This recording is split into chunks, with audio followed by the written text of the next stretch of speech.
প্রচণ্ড ঠান্ডা।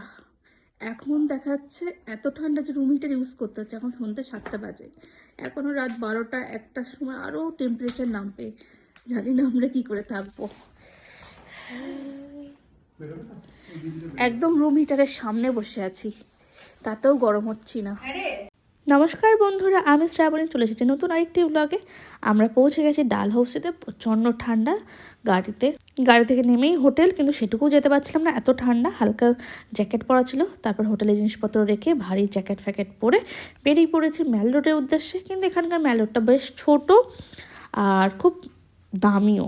এখানকার একটা চায়ের দামই 75 টাকা, সিম্পল একটা লিকার চা। খুব বেশি এখানে দোকান নেই, বেশ কয়েকটা চুড়িদার, সালোয়ার, সোয়েটার, শাল, কয়েকটা গুটি কতক দোকান, আর বেশ কিছু খাবারের দোকান, আর ঘর সাজানোর সামগ্রী কয়েকটা দোকান আছে। তো প্রচণ্ড ঠান্ডা, এখন 8টা 8:30 মতো বাজে, তাই গরম গরম আমরা নিয়ে নিয়েছি ভেজ মোমো। প্রচণ্ড গরম মোমো খাচ্ছি, কিছুই ফিল হচ্ছে না, এতটাই ঠান্ডা এখানে। আর মোমোর সাথে এখানকার স্পেশাল একটা সস দিয়েছে, ঝাল ঝাল সস, কি দারুণ। তারপর বড়বাবু চলে আসলো। বড়বাবু শুধু একাই না, জিজু, দিদি, পূর্বা সবাই এখানে গরম গরম লেডিকিনি খাওয়ার জন্য। আমরা তো লেডিকিনি বলি, এখানে অবশ্য গোলাপ জামুন বলছিল, ঠিক আমি খাইনি, বলতে পারবো না। তো বড়বাবু খাবে গরম গরম, আমি বলেছি খাও, আর আমি একটু হালকা করে টেস্ট করব অল্প করে। যেখানে গরম মিষ্টি গরম খাবার, সেখানে বড়বাবু তো দাঁড়াবেই। দেখুন কি গরম, তাই খেয়ে নিচ্ছে। কি ঠান্ডার মধ্যে গরম খেতে নিশ্চয়ই বেশ ভালো লাগছে, কিন্তু এত গরম আমি তো মুখেই নিতে পারলাম না। তারপর খাওয়া দাওয়া শেষে ফিরছিলাম, দেখে দূরে ওই হোটেলটা বেশ ভালো লাগলো। মনে হচ্ছিল কেন আমরা এই হোটেলটায় থাকলাম না। তো মনে হলো ওখানে জ্যাম ছিল এতটাই যে আমরা হোটেলটা দেখতেই পাইনি তখন।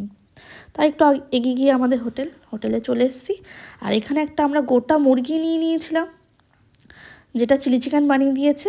আর বানিয়ে দিয়েছে এখানকার মিক্সড ফ্রাইড রাইস, আর ছিল চাউমিন, আর ছিল হাতে বানানো রুটি।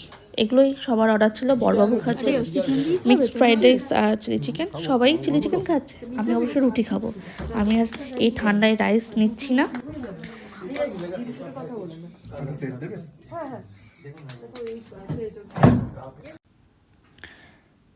পূর্বারানির খাবার হচ্ছে এটা, আর আমি খাবো রুটি, আর সাথে থাকবে অল্প একটু রাইস আর চিলি চিকেন। এই যে আমার খাবারও চলে এসেছে। চলুন তাহলে এই ঠান্ডায় গরম গরম খাবারটা খেয়ে নিই। তো সবাই একটা ঘরে বসেই মূলত আমরা খাচ্ছি, সেই জন্য ছোটো হয়ে গেছে, তাই আমরা খাটে বসেই খাওয়া শুরু করে দিয়েছি। তবে খাবারটা কিন্তু বেশ ভালো বানিয়েছে। সারাদিনের একটা লং জার্নির পর এত সুন্দর খাবার পেয়ে মনটা সত্যি খুশি হয়ে গেল। সাথে কিন্তু ভয়ঙ্কর ঠান্ডা, এটা ভুললে চলবে না। একটা ঘরে দুটো হিটার নিয়ে তারপরে আমরা এরকমভাবে বসে নিরিবিলিতে খেতে পাচ্ছি, এত ঠান্ডা। চলুন তাহলে ব্লগটা এখানেই শেষ করব। সবাই সুস্থ থাকবেন, ভালো থাকবেন। কালকে বেরোবো আমরা ডালহাউসের সাইট সিনে, আপনাদেরকেও সঙ্গে নিয়ে যাব।